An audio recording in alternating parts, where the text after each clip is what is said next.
Whoop. Are you there? I think I lost you for a second. Oh. Reading with that, or more investigation into it, or whatever. But one of the emails that I got from Donna Martin as a response to my announcement about your book was from a guy who said he was the wizzo in the airplane that took the picture. He said, I took the picture. Well, basically, oh, no. Wow. Yeah. And he was the back seater, and his front seater, his name was Frank Doyle, and the front seater is Lee Smith. And Lee Smith apparently has written a book about his flying experiences, and I think it's on Kindle, it's on Amazon. So I plan to take a look at that, because if he wrote a book about his, that would be, he would obviously mention that experience. Right. Oh, yeah. I'm going to look for that would confirm that what Frank Doyle is telling me is true, that they were the guys that took the picture. I mean, sometimes as the years go by and you sit in a bunch of bars with a bunch of guys, stories get changed a little bit, and guys might take credit a little bit more than, so I've learned trust but verify, same deal. So I'll look into that a little bit, but that would be guys who knew him enough, that they were flying with him. Right. The one that did a little bit more flying with him is that Wittenberger one. I haven't really responded to him very much. Another correction that I need to make is I mentioned to you on the tape quite a number of references to John Linehan, who I thought was the fourth crew that went up with us. And this whole thing has gotten kind of foggy, because the way I told you that Ed and I and two other ACs went to Udorn as part of this attrition crew on 90-day orders. And I was thinking Linehan, that John Linehan, because I knew him, was the fourth one. But it turns out it was not Linehan, it was John Leapart. And I just mixed them up in my mind over the years. And John Leapart was for me? Yeah, Leapart. Okay, cool. And he's still alive. He's 90 years old, but he's the guy that I went to, Clark with, and drew up the war plans and stuff like that, And I'll tell you, well, if you've got a second, I'll give you a little bit of background on what happened to him. Yep. He was on the 90-day attrition orders with me, so when he went over, he probably got 50 counters, like I did. Yep. And I got 52, and he's probably in that ballpark, something over 50. So it turned out that he went back. I had no idea of this, and the other guys who knew him, my friend Fred Musicus, I talked to him about it, and he didn't realize what happened. But apparently John Leapart went back to the same squadron at Udorn 3 years later. Went back in 1970. And at that time, they weren't flying over the north that much, other than always a bombing pause, one of the stages of all the Paris talks and things like that.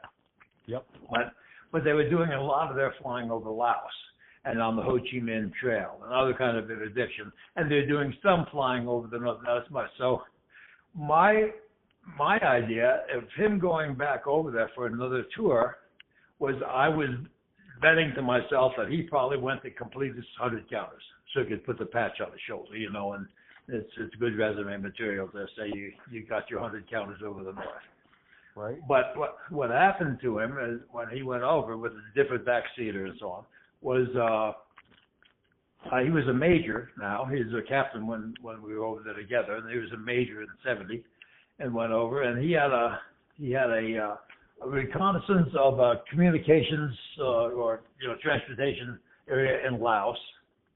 And he went down and he was going to make a couple of runs at it. And on his first run, he noticed he had like a hydraulic pressure light come on. And so he pulled up and pulled out and turned out as the controls were pretty rough, and the navigator looked out and they saw a hole in the wing, and they said, "Oh, well, we're losing the PS2 hydraulic system." So they decided they'd head back to Udon, get it on the ground, and so they aborted the rest of the mission. They headed back to Udon, and they were going to make a long straight-in final and not use anything that they didn't have to use. So he wasn't going to put the flaps down. He just he put his hook down to make a barrier engagement when they landed, and he's going to fly a no-flap approach so they wouldn't, in case with the controls he had a problem. And he got down somewhere almost down to the fence, almost, getting ready to land with quarter mile to a half mile. And all of a sudden the airplane started rolling to the right, uncontrolled. He couldn't get wings erect again. He put in full opposite controls and no response. So they instead of going upside down, punching out into the ground, they just punched out immediately. And the airplane flew into a bunch of buildings. One was an AFN TV building, and it killed 8 guys outright, and the 9th died, jumped, but died of his burns. So nine American enlisted guys were killed in that, and I doubt that he went any further. I don't know whether, because both he and the navigator got out injured, but not so bad, and they could continue. And I noticed when I was trying to find out what happened to John, and he wound up as a colonel. And he's retired now. He's 90 years old, and he lives in Point Pleasant or Mount Pleasant, South Carolina. Not too far from the Shaw, the recce base. Right. And I don't know whether to call, because he's never come to reunions. And I think that probably really got to him. I mean, talk about a PTSD event, And so I don't know of anybody who's ever talked to him. And I just found all this out because of you and I talking about this, and tweaking my curiosity and getting into doing some research, and I discovered what had happened to old John. So but the main thing, as far as your podcast and all goes, is make sure it doesn't say Linehan. Make sure it's John Leapart. Anything I mentioned about Linehan. Okay. Yep. And I won't mention the rest of it. I'll just get the name right. Yeah, because John, if it were published or got out, people could see it. He may not want to read about that. Yeah. Yeah, we don't need to do that. Right. I agree. It's been enough. You can find it on Google. If you punch up RF-4 crash Udor in 1970, it tells you the story there. Oh wow. Google. Okay, I will look that up just out of curiosity. Okay. And then this guy Frank Doyle and also Steve Wittenberg and I, both those guys and I started a bit of a correspondence getting into, a lot of the things that happened at that time when we were both over there. None of us remembered each other. I said that there were 4 crews that went up as attrition crews. Apparently, the attrition was high enough that they were digging guys out from wherever they could find them and sending them up there. And I didn't realize how many guys went up about the time I did. I know 4 of us were on the same orders, the 90-day orders, and we were the experienced recce guys. The other ones had less experience. They'd been through the FTD at Mountain Home and so on. And I think by reading that email, you can see that Wittenberger, he knew Ed Atterbury as an instructor at Mountain Home. So that gives you a little bit of background on Atterbury, what he was doing there. He had gone, I believe, from Alconbury, where a bunch of guys knew him, and that's what I thought. I thought he came over from Alconbury, to tell you the truth. And it wasn't until we started looking at this I realized he came out of Mountain Home. But I think they had sent him to Mountain Home as an FTD instructor to, get these guys from SAC and so on checked out in the RF-4. Somebody with more experience. And then while he was there, this 90-day TDY thing came up, and he probably did volunteer for it, and went over there and would have gone back because his PCS base by that time was Mountain Home, and would have gone back after that. This guy Frank Doyle, when he wrote me, he read the book, he read your book, and then he said he found 2 corrections in it, And one of them was where you had mentioned, I think, an F-105 being shot down 300 miles north of Hanoi or something like that. And he said that can't be because the Chinese border was only 115 miles north of Hanoi. So so that was, a correction he made. And then, something else. Well, I can look it up. I've got his email here. See what the correction was. So let's see. I've made a couple of notes here. Oh, a guy named Taylor Eubanks was a backseater with a guy who later made General Kent Stapleton, was a pilot, and they were based over there. And Eubanks was a wizzo, and he wrote a book titled "Alone, Unarmed, and Unafraid." And I've heard I guess of that book. Have you? They also made a documentary film about it, and you could look that up on YouTube. And the host of it is Robert Stack, the movie star, and he went over there, and it was the same time I was there. And to give proof how busy things were, I didn't even know what was going on. Here's Robert Stack, big movie star on base, and in his video, all these guys I know, John Stavis, Jim Yeager, a bunch of guys that I knew were in there in the movie, in the video that they made. And if you punch it up, I think it's like maybe a 30-minute. It'd be worth looking up. If you go to YouTube and punch in "Alone, Unarmed, and Unafraid" and maybe Robert Stack or something, that'll pop up. Yeah, absolutely. Because I've heard of that. Yeah, well, that's the motto of tactical reconnaissance: "Alone, Unarmed, and Unafraid." And I think I mentioned to you once before, the reason they made that our motto. You said it to me. Yeah, and the reason they made it our motto was when they took the guns away from us, because too many guys would get it. They'd get the target information on film, and then they'd see something interesting to shoot up on the way home, and they wouldn't make it home. And so in order to keep the guys focused on their primary mission, which is getting the intelligence back to the base, they took all their armament away, and they said, okay, now you're alone, unarmed, and unafraid, which is like a motto that you can be proud of, but really it's compensation for saying, shit, I wish I had a gun about now. So, True. Let's see what else I put down here. Yeah, the Taylor Eubanks guy, he wrote the book "Alone, Unarmed, and Unafraid," which I haven't read, and I talked to some guys who read it, and they said it's worth reading. So, let's see. Okay, let me look it up. I wrote the other book that was written by the guy who took the picture. Yeah. And let me look for it here. It's in my emails. And oh boy, here. Oh, okay. I see you did respond. I was on the other phone, so I didn't even know you responded to my email. Okay. So blast.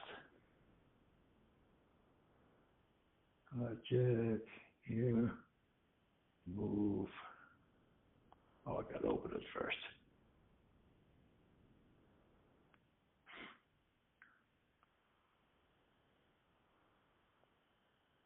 Why didn't it say move? I'm still trying to figure out how these telephones work. Right. I just got a new one last week, and so every time I open a new app, I got to type in passwords I don't remember. Yeah.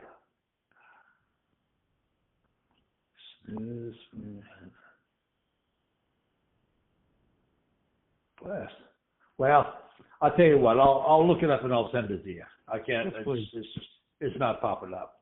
Right. But it's the book that was written by the AC of the airplane. Oh, and he told me something else. I told you why I thought his airplane showed up in that photograph. At approximately the same altitude as the lead airplane, because that was flag number 2, and the beam him. If he'd been in the proper pod formation for their jamming equipment to be working on the radar, you wouldn't have been able to see him in the photograph. Right. So I figured what must have happened is that Lee made a course correction, turning into Ed, and that brought Ed up abeam him instead of 500 feet behind him, Right. you know, and put him in the photograph. And when he got out of pod formation by doing that, that enabled the SAM to lock onto him. And that was my supposition.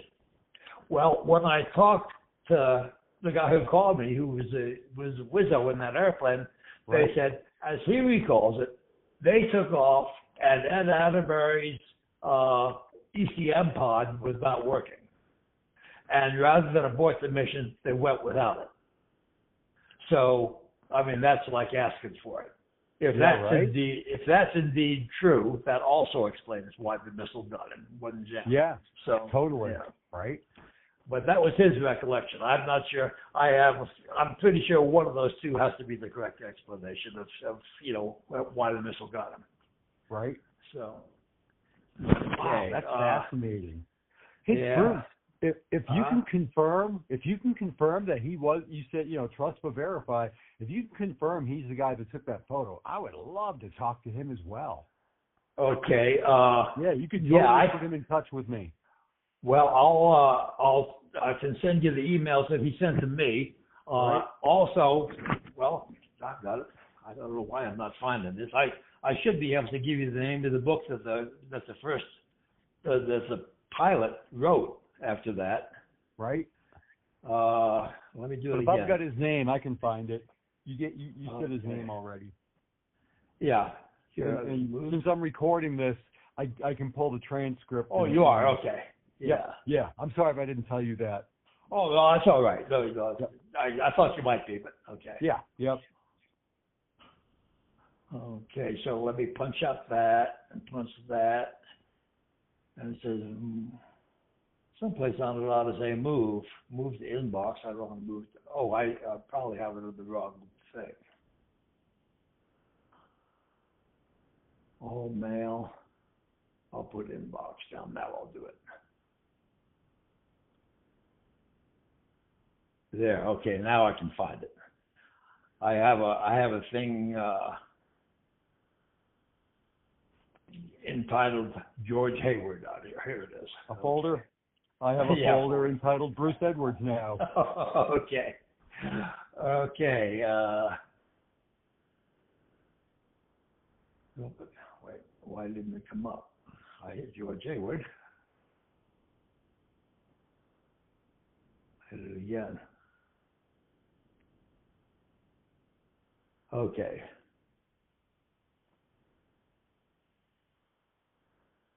Okay, here's Doyle, Lee Smith. Lee Smith. Lee pilot, Smith right? was the guy, and he's the pilot and the author of the book. Right. And his backseater didn't even know about it. I did some research after I talked to the backseater. I did some research on the front seater, and I found him. And I could tell by the description, you know, of the author that he was an RF-4 pilot. So I said it has to be the same guy. So then the Wizzo said, God, I didn't know. I've been trying to find him, you know, for all these years. And so I put him onto the title of the book, and you can probably find him that way. Right. Okay, Eubank Stetson. Okay, here it is. Runways of My Life by Lee Smith. Okay. And I guess he got out, you know, after he put in his time or whatever. He got out and he got into corporate aviation and did it. I mean, he stayed in aviation, but in civil aviation after that. Uh-huh. And then he wrote a book about it. So I'm assuming with an experience like that, that would probably be in the book, you know, his coverage of taking the picture. So if you can find Runways of My Life by Lee Smith, and I think I checked this on Amazon. Okay, I'll find it. I'll find it for sure. Okay. Cool. So What a else little you bit got? more more source material there for you. Yeah, this is great, Bruce. Okay. I gave it alone on London Unafraid. Both the book and the documentary. You got the thing from Steve Wittenberger. I followed up with Steve Wittenberger, talking to him, and we got into big conversation about, the shared time over there, and he said some things that you wouldn't want to publish because it had to do with our DO. The guy, I think I told you when I got over there, this guy Hines, Colonel Hines, came down to Saigon and told us where the real war was being fought, and he needed us up in Udon, and I volunteered so McCaffrey wouldn't have to, and Ed volunteered, and Lee Part and Atterbury, and and one other, and Meredith, and we all went up. Well, I don't know. I might have told you the story that I had my backseater, Bob Gidlin, was a hell of a big radar navigator, and just generally a good backseater. And he'd already had 50 counters, 50 North missions in the RB-66 earlier, and he wanted to finish up his 100 and all. And so I was giving him, I got him up to his 100 missions, and then through what I consider a real cool 100 mission flyby. And at any rate, Hines knew that Bob was good. Word had gotten out, I guess. And he started, when he wanted to fly, he would take Bob Gidlin away from me and fly by mission. And one time he was like, Bob had, didn't think too highly of him. And so one time they were flying, going out of Udon and up toward Channel 97 before breaking to the east into North Vietnam. And we had some warning gear on the airplane called the APR-25 and the APR-26. The APR-25 was a small CRT, no more than maybe 3 inches in diameter, and it would give you a strobe in the direction of the threat. And there were 4 different bands of radar that it would sense. The K and the L band were AAA, 37, 57, 85, and 100 millimeter type of stuff. They would shoot at you. The X band was a MiG, that was air-to-air stuff, and then the S band was, if you got an S band, that meant you would be strobed by a Fansong radar. That was a SAM missile, an SA-2. And when you get in toward RUTAC 6, all 4 of those things would be going on, be strobing 360 degrees around you, and each one of them had its own special tone, and it just make you so good. I just reached out and I turned it off. So I turned off the sound. Now, that was the APR-25. The APR-26 was just a little like a master caution light, but instead of saying caution, it said launch. And that meant when the receiving gear sensed that a SA-2 had been launched, there was a pulse shift or something, either when the Fansong launched it or when it transitioned. I always thought it was when it transitioned from the booster rocket to the SAM missiles, the warheads rocket. And at that point is when the radar in the SAM and the Sentries took over from the Fansong radar, which is your ground radar. And it started homing on its own.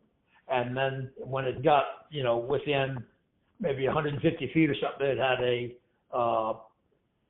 it would detonate based on proximity. It didn't have to hit anything. It had a proximity fuse in there, and so when it got closer, it would go off. And I think I told you I had one of those go off right behind me and give me a little trouble. And this is why you don't usually see them hitting the airplane. They're going out for the next one. But it would throw out a bunch of little pieces of like shrapnel, but they were like BBs or something, and they would go out. So the thing was traveling at Mach 3, or Mach 3 plus. So there's no way you're going to outrun one. And when it detonated at that speed, then the pellets had that explosive discharge plus the speed of the SAM. So they were traveling. So it didn't take much of a BB to penetrate all the skin on the airplane.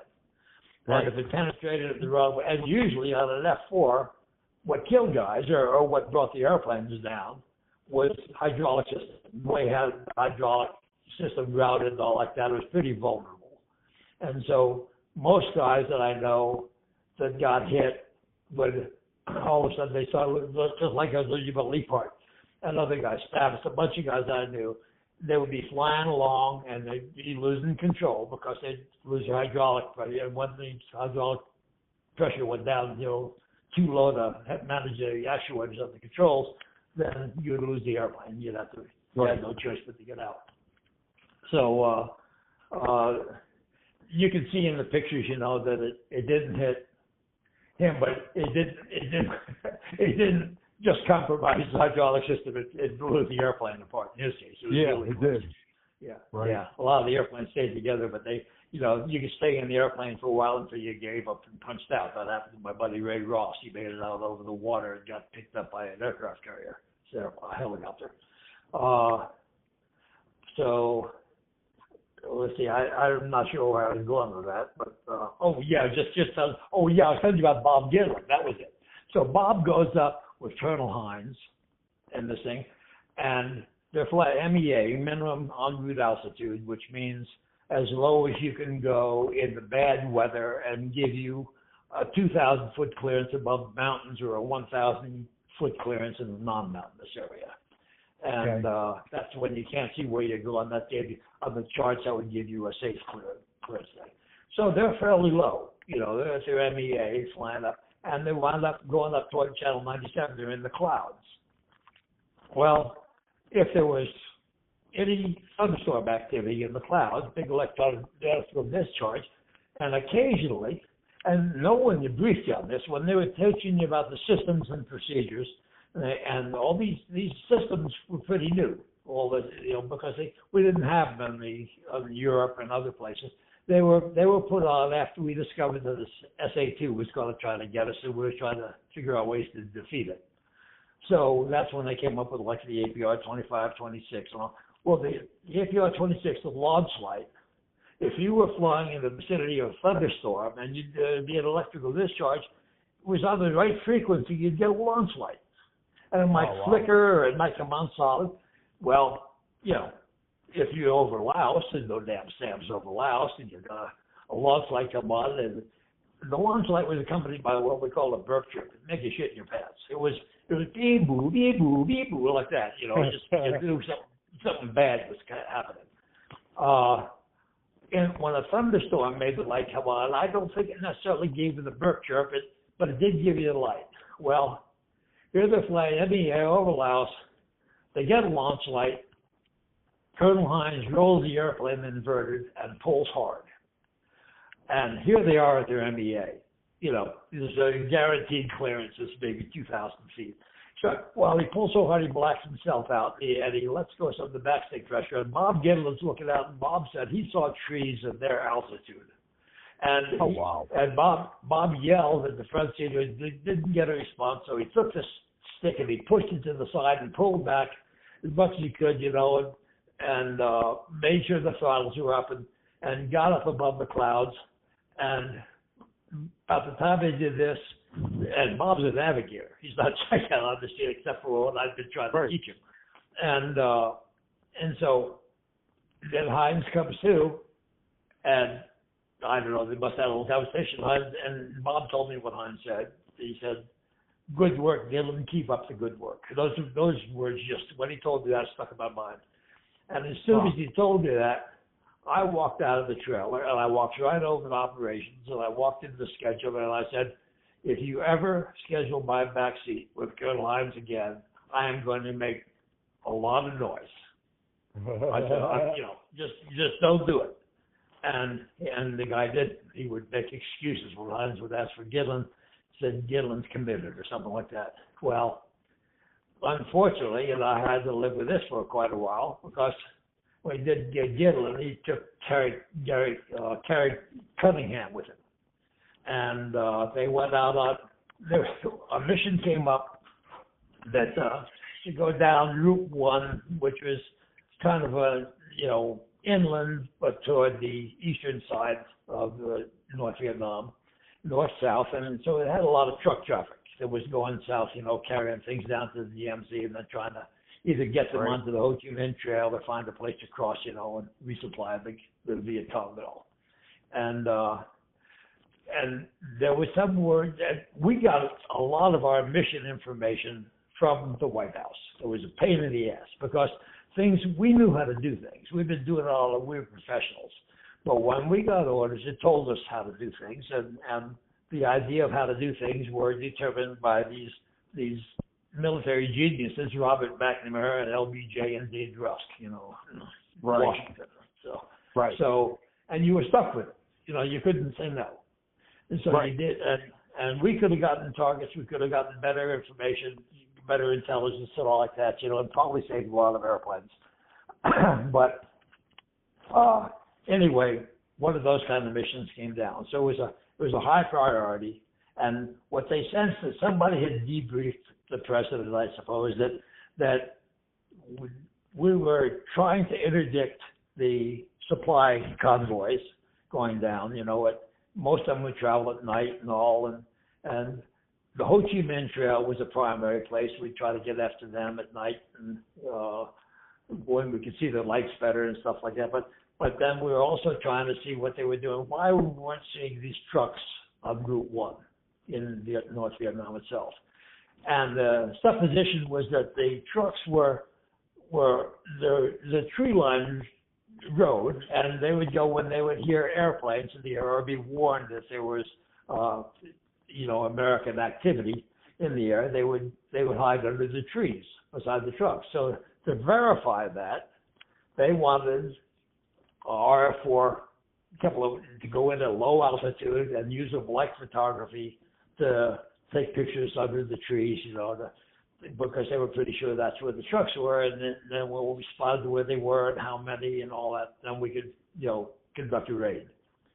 And when I heard about the mission, I said, shit, that's kind of flying I'm used to. We did everything at 500 feet, in Europe and all, and that's how we trained, and I was very comfortable and very confident at flying low altitude and high airspeed. So I went in and I said, can I get on that mission? And they said, no, the crew's already been decided. And I said, oh, who's going?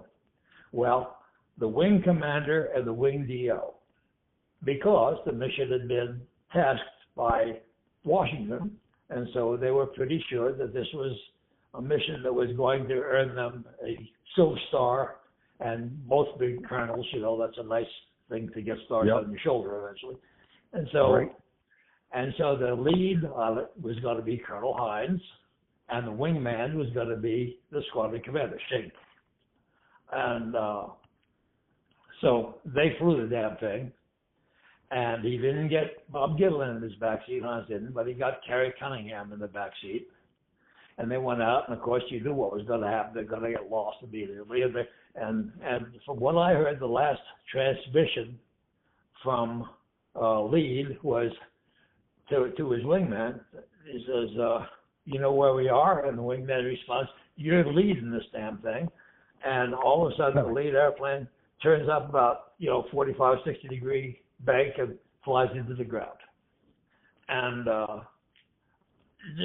so my guess when I heard them describe what had happened, my guess is the guy was lost, and he probably had the chart on his D-board, and he stuck his head in the cockpit looking down at his D-board at the same time he's trying to turn, and he just powered over, just used, if you're flying at 500 feet, that's like a second or two from hitting the ground. So, so they hit. Now, I may be wrong. Everybody has their own guesses as to what happened. Some guys said, oh, they were shot down. The guys wanted to believe they were shot down. And so anyway, at least it wasn't Bob Gitlin in his backseat, but it was Kerry Cunningham, was a good guy. And he was Skip Meredith's. He was Skip Meredith's backseater. And Skip I knew pretty well. And Skip just about went ballistic when he lost his backseater like that, to the point where they took him off the normal. They gave him a new backseater, and someone I didn't even know who it was, and Skip didn't talk to us about his missions. We knew he was flying, but they put him on and I think what they did is they didn't send him over the north anymore, but he was an experienced guy, and they gave him a classified mission, and I never have figured out exactly what he was doing. We had something called the Fulton Delivery System, where you could fly up and you'd find these road watch teams up in Laos and up maybe in China and things like that. The Air America or the natives and all would go up there, and they were cooperating with us, and they'd go up.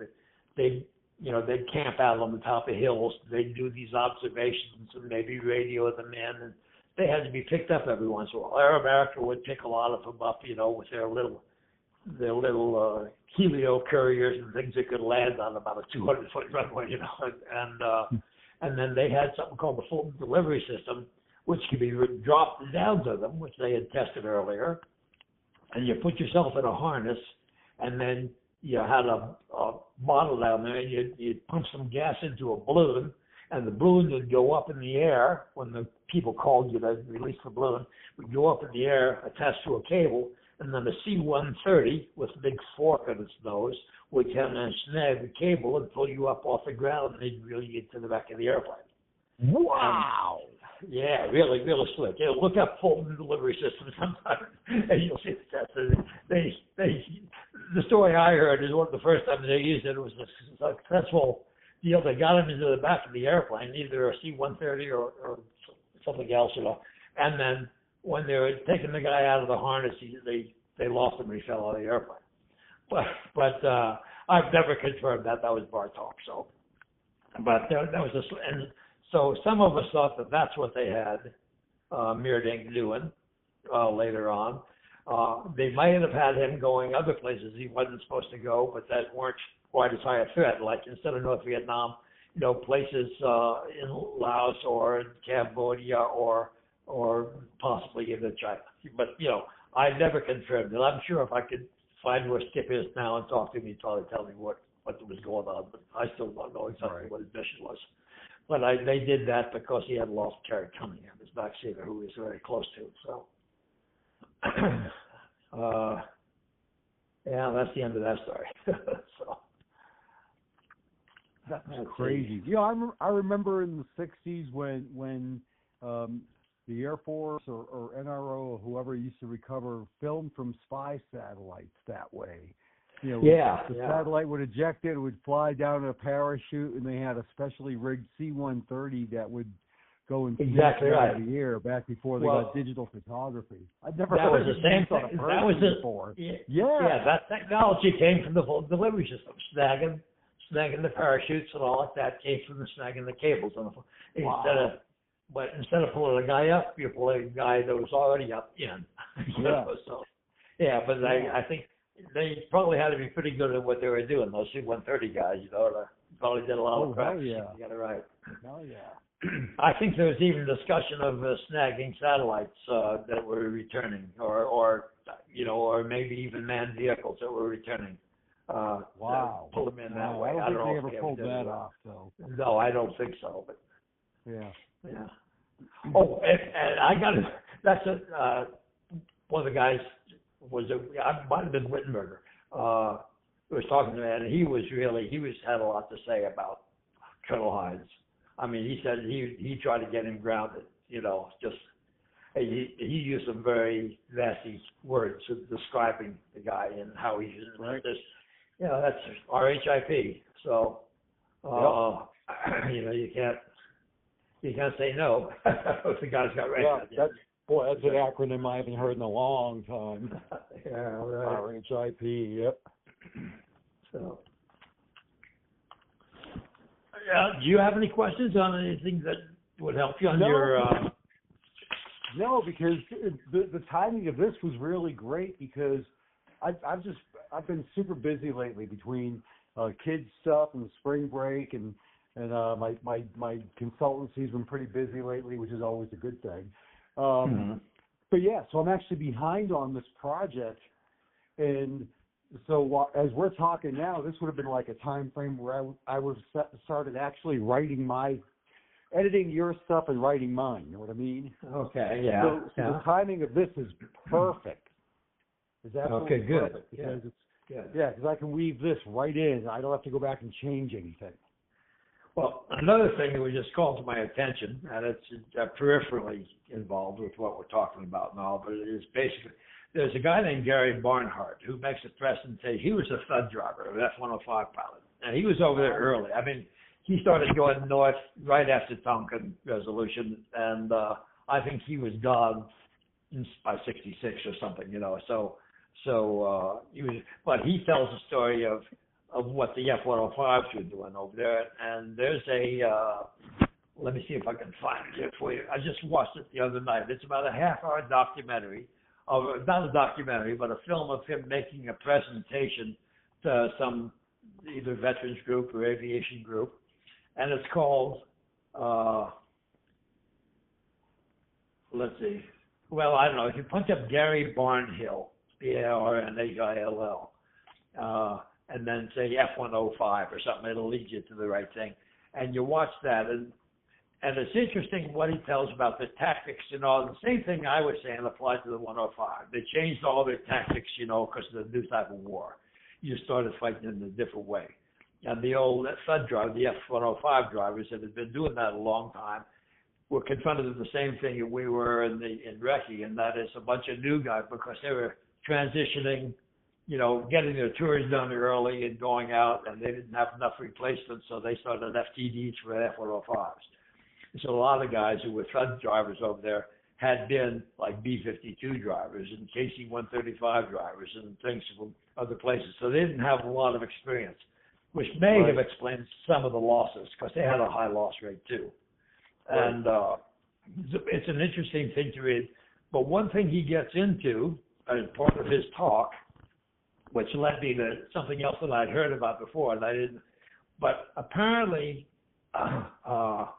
Dean Rusk, who was the Secretary of State, about 10 or 20 years later, something like that, was interviewed by Peter Arnett on CBC. I guess that's Canadian Broadcasting. And and the title of the piece was The 10,000 Day War. And it's on, you can also find that, I think, on YouTube. And during his interview, Arnett asked him if the rumors about them telling the North Vietnamese where the raids were going to happen were true. And Dean Rusk, you should look it up. It's because Dean Rusk admitted that they would determine, as I said, you know, our missions, not only ours, but the targets that we were attacking, would come from Washington, from the White House. And what Rusk would do is he would contact the Swiss embassy and tell them what the next day's target was going to be, with the intention of having the kids not go to school in that area that day, or not occupying, you know, so we wouldn't harm the innocent civilians. Well, you know how that worked out, because what they would do is they would move all the AAA into the area, and including, and this I can pretty well confirm, is that some of the stuff, you know, AAA would be placed on the top of unmarked hospitals and things, so that we would react against that and get the accusation. But, you know, this came out 20 years later, that the guys were waiting, half the time they were waiting for, you know, they couldn't believe that the defenses were so good. Well, the reason they were so good is because they all knew where the target was going to be, and so they were ready for the guys going, yeah, who knows how many airplanes were lost due to that. And people have accused Rusk and consequently McNamara and Johnson of things like, I mean, pretty upset guys who had lost friends. And there's a treasonous act, you know, to their way of thinking. When you see your friends dying because we were telling the enemy what our targets were. And the other thing was the ROE, the rules of engagement. That was, you know, I talked to guys that had specific problems with that, where you weren't, especially early in the war, weren't allowed to hit any of the freighters because you were in danger of hitting a Russian ship or something like that, Haiphong Harbor. All the goods that were being brought in by sea were off limits to us. The airports were off limits to us because we might hit a Russian airplane or something like that. So where we knew the MiG-17s were, and eventually the MiG-21s, we couldn't hit them on the ground. Had to wait until they came up in the air. I mean, just it was like going to war with your hands tied behind your back. You know, all because these guys decided they wanted a war, but they didn't want to hurt anybody. So, you know, pretty frustrating. Yeah. Yep. Well known, man. Yeah, yeah. Yep. Wow, Bruce, this has been fantastic. Well, those are just some notes I made that, they're not directly relevant to Ed. But, Yeah. Yep. the thing I said, I got a couple of other notes I could forward to you, but guys who knew Ed, but the one that I sent to you by Wittenberger that was the most comprehensive one about Ed, Right. That, so maybe you can do something with please. that. I would like that. Okay. Okay. Yep. And I'm sure we'll talk again before I put this thing out there. Certainly I'll run it through you, let you hear it and comment on it before I go final with it. But I'm sure I'll be reaching out to you for more information here and there as I'm putting it together over the next few weeks. Okay. Yeah, I was thinking a little bit more too about the frame of mind that Jermisi had, was as a consequence of having a wrestling background. And I started thinking about it. I said, you know what? Guys, basically, who have been involved in any kind of what we now would call it martial arts. But if you were a boxer or a wrestler or into judo or now what they call martial arts, it does something to the way you approach a problem. You're not intimidated very easily. All those guys. If anybody is trained in those areas, they're not going to back down. Unless you have a knife or a gun in your hand. But they're not looking for trouble, but they don't mind a little trouble if it comes to it. And so, I think in Jermisi's case, it was his background as a wrestler that affected his approach to that. The other guys, most people don't have that kind of background. When you're in the military, you get a little bit of training. When I was in pilot training, I had a background in both wrestling and the judo. And so the sergeants who were supposed to be teaching that turned it over to me, and I wound up not only teaching my classes, but the classes behind me in some of this stuff, just because most people that come in don't have it. I finally wound up teaching a class behind me of a guy who was a damn good wrestler and is lighter than me, and he beat the hell out of me. I said, you should be teaching this. I think, trying to understand Ed's frame of mind when confronted by this, it was almost like a challenge to him, so. Right. I mean, totally. not Ed. I mean, John Jermisi. John, yeah. I knew you, man. Yeah, I knew you, man. Yeah, I can see that totally. That just kind of brings some clarity to who he was. You know what I mean? Yeah. Awesome. All right, sir. Well, I got to get dinner going for my family. Okay. My wife You bet. Kids. Okay. But yeah, I appreciate your long. time, Bruce, and I'm sure I'll talk to you again soon. Okay. Very good. Take care. Good luck on your run. Bye-bye. Uh-huh. No, thank you.